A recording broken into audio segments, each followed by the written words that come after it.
여러분 안녕하세요. 명리학원 마지막 읽겠습니다. 이로써 명리학원 처음부터 끝까지 읽었는데요. 이 책을 읽도록 해주신 남영기 선생님께 다시 한번 감사드립니다. 393쪽 18칙. 사람들 중에는 오늘은 죄인이다가 내일은 갑자기 귀하게 되는 사람도 있고, 지난달에는 과거에 급제했다가 다음 달에는 갑자기 죽는 사람도 있는데, 그 까닭은 이러한 운에는 길과 흉이 뒤섞여서 나타났기 때문이 아니라 길운 중에도 위험한 고비가 약간 포함되어 있거나 흉운 중에도 뜻밖의 귀한 기운을 도와주는 경우가 있기 때문이다. 또 의협심으로 인해 재앙과 환란을 당할 뻔하다가 오히려 일이 막힘없이 잘 풀리는 사람이 있고, 남을 속이는 수단을 써서 명리를 얻다가 오히려 망하여 모든 것이 없어져 버리는 사람도 있는데, 전자의 경우에는 그야말로 길운이지 절대로 위험한 고비가 아니며, 후자의 경우에는 그야말로 흉운이지 부귀한 기운이라곤 추호도 없다. 19칙. 사람의 명조 중에서 100%에 해당하는 기운이 들어왔는데도 오히려 관직에서 물러나는 명조가 있는데 그 까닭은 무엇인가? 벼슬길이 위험함을 느끼고 벼슬을 그만두려 해도 그렇게 할 수 없다가 하루아침에 할 일이 없이 한가한 처지가 되어 한평생 편안하게 잠을 잘 수 있는데 100%에 해당하는 기운이 아니라면 어찌 이처럼 평안한 생활을 영위할 수 있겠는가? 또 100%에 해당하는 흉운이 들어왔는데도 오히려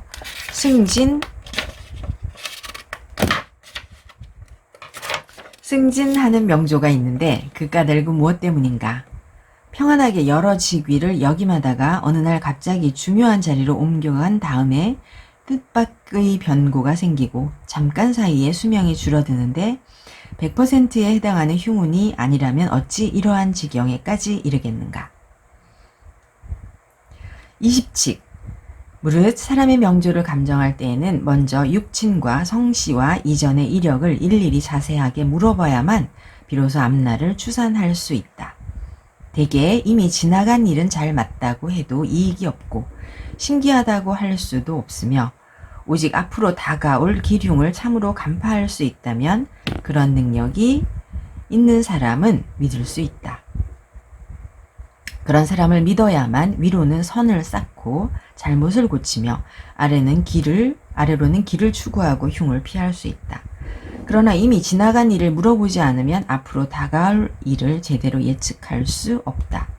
만약 사주를 감정받으러 온 사람이 사실을 숨기고서 말하지 않거나 정신을 흐리게 하거나 실력을 시험해 보려 한다면 사주를 감정하는 사람은 절대로 경망스럽게 잡담을 하거나 함부로 판단해서는 안 된다. 21칙. 옛 책을 보면 정관을 녹이라 칭하고 재성을 마라 칭했는데 이는 일록이라 할 때의 녹과 영마라 할 때의 마와 서로 혼동하기 쉽다. 또 자와 축을 쥐와 소라 칭하고 인과 묘를 호랑이와 토끼로 칭했는데 이런 부류는 눈을 불편하게 할 뿐이다. 그러므로 이것들을 모아서 제각기 그 명칭을 바로잡는 것이 좋다. 22칙. 옛 책을 보면 흔히 자오묘유를 감리진태라 칭하고 인신사해를 간곤 손건이라 칭했는데 이는 팔괴를 12지지 위에 갖다 붙이면 감은 바로 자의 자리에 있으면서 동시에 양옆으로 해와 축의 각각 25%씩을 차지하며 리는 바로 오의 자리를 차지하면서 동시에 양옆으로 사와 미의 각각 25%씩을 차지하며 지는 바로 묘의 자리를 차지하면서 동시에 양옆으로 인과 진의 각각 25%씩을 차지하며 태는 바로 유의 자리를 차지하면서 동시에 양옆으로 신과 술의 각각 25%씩을 차지하며 간은 바로 축과 인의 각각 75%씩을 차지하며 소는 바로 진과 사의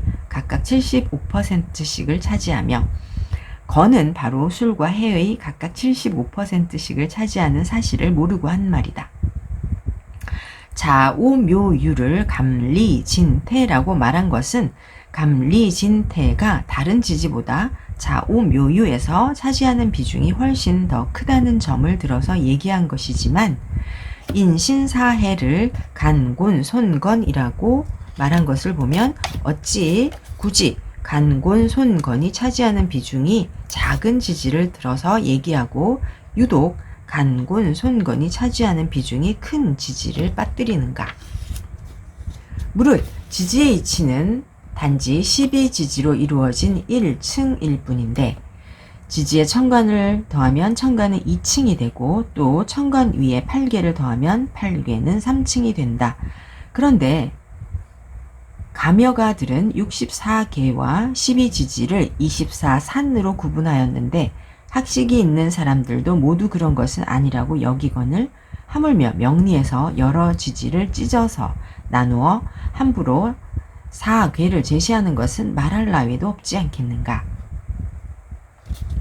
23칙 세석에서 전에 내려오기를 아버지의 명조가 흉하면 아버지가 능히 자녀를 못살게 굴고 자녀의 명조가 흉하면 자녀가 능히 아버지를 못살게 굴고 남편의 명조가 흉하면 남편이 능히 아내를 못살게 굴고 아내의 명조가 흉하면 아내가 능히 남편을 못살게 군다고 했다. 그러다 보니 마침내 골육이 서로 원망하고 증오하는 경우가 있기에까지 이르렀는데 이 학설은 매우 잘못되었다. 무릇 아버지의 명조 가운데서 자녀 성인 관살이 파괴되어 있으면 그 사람의 자녀가 못나고 어리석다고 추측할 수는 있으나 그렇다고 해서 아버지의 명조로 인해 아버지가 자녀를 못살게 구는 것은 아니다. 또 자녀의 명조 가운데 아버지 성인 편제가 쇠절되어 있으면 그 사람의 아버지가 일찍 세상을 떠날 것이라고 추측할 수는 있으나 그렇다고 해서 자녀의 명조로 인해 자녀가 아버지를 못살게 구는 것은 아니다. 또 남편의 명조 가운데서 아내 성인 재성이 손상당하고 파괴되어 있으면 그 사람의 아내가 자주 죽는다. 고 추측할 수는 있으나 그렇다고 해서 남편의 명조로 인해 남편이 아내를 못살게 구는 것은 아니다. 또 아내의 명조 가운데서 남편 성인 관살이 사절되어 있으면 그 사람의 남편이 죽는다고 추측할 수는 있으나 그렇다고 해서 아내의 명조로 인해 아내가 남편을 못살게 구는 것은 아니다. 24칙 옛사람들이 한 말 중에 능히 1000가지의 부를 읽으면 부에 정통하게 되고 능히 1000개의 검을 살펴보면 검에 정통하게 된다는 말이 있다. 무릇 이 학문 즉 명리학을 궁구하고자 하면 반드시 옛사람들의 명조뿐만 아니라 국내에 현존하는 여러 사람들의 명조까지 수집해야 하며 그리고 나서 연월일시의 순서에 따라 초고를 편성하고 육친의 이력을 자세히 기록해 놓고서 옛 것을 연구하여 오늘의 증거로 삼으면 자연히 명리학에 정통하게 될 것이다. 그러나 만약 술가들이 단지 편찬한 책만 읽어보고 단지 서로 잘 알고 가깝게 지내는 사람들의 명조만 추산한다면 이는 쓸데없이 의학 경전만 읽고 수많은 사람들의 질병을 마주 대하여 각각의 질병에 맞는 약재를 처방해 본 적이 없어서 누가 어떤 일을 하다가 뜻밖의 탈이 났을 때 급히 약 처방전을 적어주고 싶어도 그렇게 하기 어려운 것과 같다.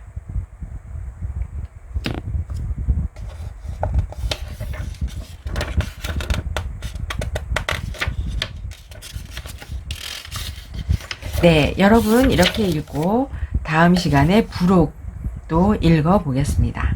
여러분 감사합니다.